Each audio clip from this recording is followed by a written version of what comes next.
ಬಂದಿದೆ. ಶೋಲ್ಡರು ಇಲ್ಲಿ ಅಟ್ಯಾಚ್ ಆಗಿದೆ ನೋಡಿ. ಬ್ಯಾಕ್ ಸೈಡ್ ಇಂದ ನೋಡಿದ್ರು ಅಷ್ಟೇ ಎಲ್ಲೂ ಕಚ್ಚಾ ಓಪನ್ ಇರೋದಿಲ್ಲ, ಫುಲ್ ಫೋಲ್ಡ್ ಆಗಿರುತ್ತೆ. Hello everyone, welcome back to our channel. Friends, ಈ ವಿಡಿಯೋದಲ್ಲಿ ನಾನು ಪರ್ಫೆಕ್ಟಾಗಿ ಶೋಲ್ಡರ್ ಅಟ್ಯಾಚ್ ಯಾವ ರೀತಿ ಮಾಡಬೇಕು, ಬ್ಲೌಸ್ ಅಥವಾ ಡ್ರೆಸ್ ಯಾವುದಕ್ಕಾದ್ರೂ ನೀಟಾಗಿ ಯಾವ ರೀತಿ ಮಾಡಬೇಕಂತ ತೋರಿಸ್ತೀನಿ. ಅಂದರೆ ನೋಡಿ, ಈಗ ನಾವು ನಾರ್ಮಲ್ ಆಗಿ ಶೋಲ್ಡರ್ ಅಟ್ಯಾಚ್ನ ಮಾಡಿದಾಗ ಇದು ಮೆಜರ್ಮೆಂಟ್ಗೆ ಕೊಟ್ಟಿರೋ ಬ್ಲೌಸು. ನಾರ್ಮಲ್ ಶೋಲ್ಡರ್ ಅಟ್ಯಾಚ್ ಮಾಡಿದ್ರೆ ನೋಡಿ ಈ ರೀತಿ ಕಚ್ಚಾ ಎಲ್ಲ ಹೊರಗಡೆಗೆ ಬರುತ್ತೆ. ಓವರ್ಲಾಕ್ ಮಾಡಬೇಕು. ಒಂದು ವೇಳೆ ನಮ್ಮ ಹತ್ರ ಓವರ್ಲಾಕ್ ಇಲ್ಲ, ಅರ್ಜೆಂಟಲ್ಲಿ ಓವರ್ಲಾಕ್ ಮಾಡೋಕ್ಕಾಗೋದಿಲ್ಲ ಅಂತ ಹೇಳಿದ್ರೆ ಅವಾಗ ನಾವು ಯಾವ ರೀತಿ ಈ ಕಚ್ಚಾ ಒಳಗಡೆ ಹೋಗೋ ಥರ ಯಾವ ರೀತಿ ನೀಟಾಗಿ ಒಳಗಡೆ ಸೇರೋ ಥರ ನಾವು ಸ್ಟಿಚಿಂಗ್ನ ಮಾಡಬೇಕು ಬ್ಲೌಸಲ್ಲಿ ಅನ್ನೋದನ್ನು ಈ ವಿಡಿಯೋದಲ್ಲಿ ನಾನು ಕ್ಲಿಯರಾಗಿ ತೋರಿಸ್ಕೊಡ್ತೀನಿ. ಒಂದು ವೇಳೆ ನೀವು ಹೊಸದಾಗಿ ನನ್ನ ಚಾನಲ್ನ ನೋಡ್ತಾ ಇದ್ರೆ ದಯವಿಟ್ಟು ಸಬ್ಸ್ಕ್ರೈಬ್ ಮಾಡ್ಕೊಳ್ಳಿ. ಹಾಗೆ ಕೆಳಗಡೆ ಕಾಣ್ತಾ ಇರೋ ಬೆಲ್ ಐಕನ್ನ ಟಚ್ ಮಾಡಿ, ಅದರಲ್ಲಿ ಆಲ್ ಅಂತ ಇರುತ್ತೆ, ಅದನ್ನು ಟಚ್ ಮಾಡಿ. ಇದರಿಂದ ನಾನು ಯಾವುದೇ ಹೊಸ ವಿಡಿಯೋ ಹಾಕಿದ್ರು ನಿಮಗೆ ಫಸ್ಟ್ ನೋಟಿಫಿಕೇಶನ್ ಬರುತ್ತೆ. ನನ್ನೆಲ್ಲ ವಿಡಿಯೋಗಳನ್ನೂ ನೀವು ನೋಡಬಹುದು. ಫ್ರೆಂಡ್ಸ್, ಇವಾಗ ನಾನು ಬ್ಯಾಕ್ ಸೈಡ್ ಪೀಸ್ ತೊಗೊಂಡಿದ್ದೀನಿ ನೋಡಿ. ಇಲ್ಲಿ ಇದು ಬ್ಯಾಕು ಆಲ್ರೆಡಿ ನಾನು ಲೈನಿಂಗ್ ಎಲ್ಲ ಅಟ್ಯಾಚ್ ಮಾಡ್ಕೊಂಡಿದ್ದೀನಿ. ನೀವು ಈ ಶೋಲ್ಡರ್ ಸೈಡು, ಈ ಕಡೆ ಸೈಡಲ್ಲಿ ಕಂಕುಳಿನ ಸೈಡು ಲೈನಿಂಗ್ ಅಟ್ಯಾಚ್ಗೆ ಸ್ಟಿಚ್ನ ಹಾಕೋಬೇಡಿ, ಹಾಗೆ ಬಿಟ್ಕೊಂಡಿರಿ ನೋಡಿ. ಬಿಟ್ಟು ಈ ರೀತಿ ನಾನು ತೋರ್ಸೋಕ್ಕೋಸ್ಕರ ಇದು ರಿಮೂವ್ ಮಾಡ್ತಾ ಇದ್ದೀನಿ ಸ್ಟಿಚ್ನ.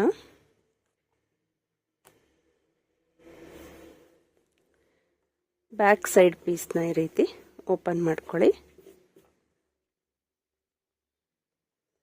ಇವಾಗ ನಾವು ಫ್ರಂಟ್ ಪೀಸ್ನ ತಗೋಬೇಕು ನೋಡಿ. ಫ್ರಂಟು ಯಾವುದು ಅಟ್ಯಾಚ್ ಮಾಡಬೇಕು ಈ ಕಡೆಗೆ ನೋಡಿ. ಇದು ಫ್ರಂಟ್ ಪೀಸು.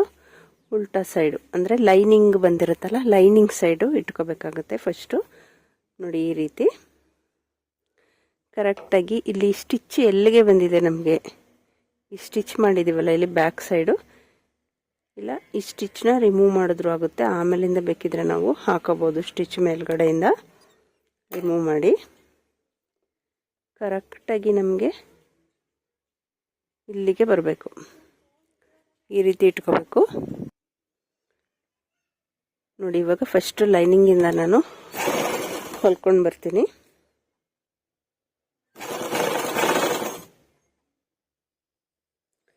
ನೀವು ಎಷ್ಟಕ್ಕೆ ಹೊಲಿಬೇಕಂತ ಮಾರ್ಕ್ ಹಾಕೊಳ್ಳಿ. ಇಲ್ಲ ನಾನು ಅರ್ಧ ಇಂಚ್ಗೆ ಹೊಲ್ಕೊತೀನಿ. ಇಲ್ಲಿ ಅರ್ಧ ಇಂಚ್ ಮಾರ್ಜಿನ್ ಬಿಟ್ಟು ನೋಡಿ. ಇಲ್ಲಿ ಮತ್ತೆ ಕರೆಕ್ಟಾಗಿ ಲೈನಿಂಗು ಮತ್ತು ಮೈನ್ ಫ್ಯಾಬ್ರಿಕ್ಕು ಎಲ್ಲಿಗೆ ಸ್ಟಿಚ್ ಬಂದಿರುತ್ತೆ ಅದ್ರ ಮೇಲೆ ಪಕ್ಕನೇ ಕರೆಕ್ಟಾಗಿ ಇಟ್ಕೊಳ್ಳಿ. ಫ್ರಂಟ್ ಪೀಸ್ನ ಇಟ್ಕೊಂಡು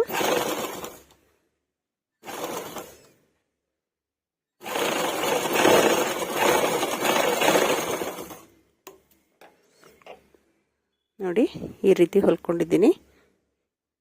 ಮೊದಲು ಈ ರೀತಿ ಹೊಲ್ಕೊಂಡಿದ್ದಾದ್ಮೇಲೆ ಜರಗಾಡಬಾರ್ದು ಅಂತ ಹೇಳಿ ಆ ರೀತಿ ಹೊಲ್ಕೋಬೇಕು. ಆಮೇಲೆ ನಾವು ಇದನ್ನ ಈ ಥರ ಫೋಲ್ಡ್ ಮಾಡಿಕೊಂಡು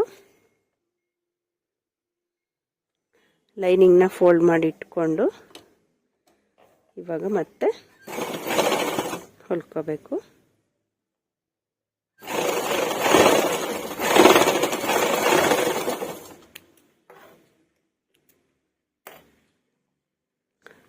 ಇವಾಗ ನೋಡಿ, ಇದು ಹೊಲಿದ ಮೇಲೆ ನಾನು ಓಪನ್ ಮಾಡ್ತೀನಿ.